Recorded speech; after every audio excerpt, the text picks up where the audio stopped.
Shabbat Shalom, everyone. This Shabbos is a very special Shabbos, Shabbos Parshat Terumah. Terumah, which actually means donation to Hashem. But the verse that opens up this week's Torah portion is V'yichu li Truma, and you will take from me a Truma. It really says V'yiten li Truma, and you shall give to me a Truma, as the Jewish people were giving to God.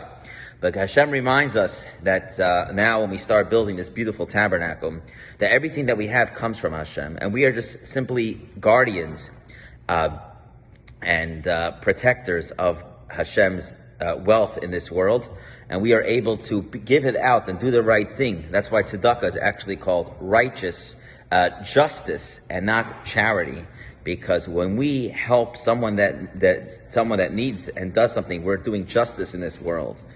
And so it's a very special Shabbos, especially as we begin the month of Adar and prepare a month of joy to think about the others around us, that we can do more of God's work and bring joy into this world.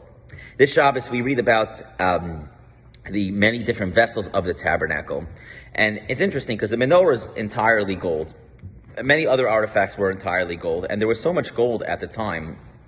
They had gold for the golden calf, that the obvious question comes when it comes to the Holy Ark, which is the holiest artifact in the entire temple, so much so that we have a beautiful ark today in every single synagogue that's adorned and to protect our holy Torah, is made out of cedar wood and plated gold. It is no solid gold. It is cedar wood which is plated by gold.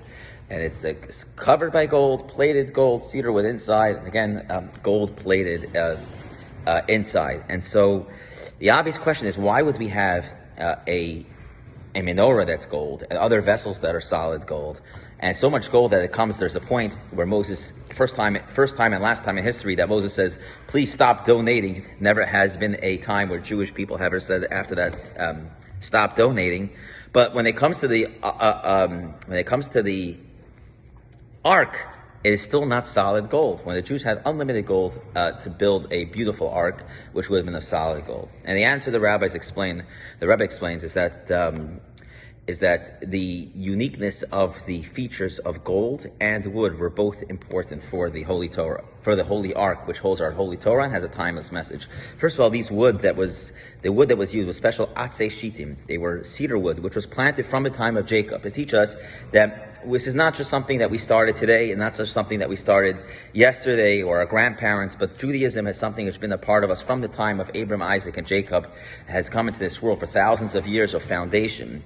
But the Torah, on one hand, is gold. The gold is the gold standard, even though today people would say Bitcoin is the Bitcoin standard, but gold holds its value and held its value for 5,000 years. And it's something which is permanent. And so it teaches us the value that the Torah is something which is permanent.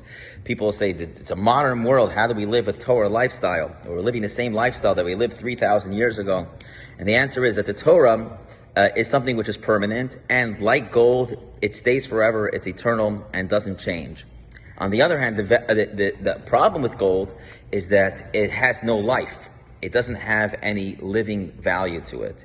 Whereas the cedar wood is a tree. A tree is a beautiful tree. Like we say the verse, Eitz Chaim hi lamachas bo. It's a tree of life for those who hold fast to it.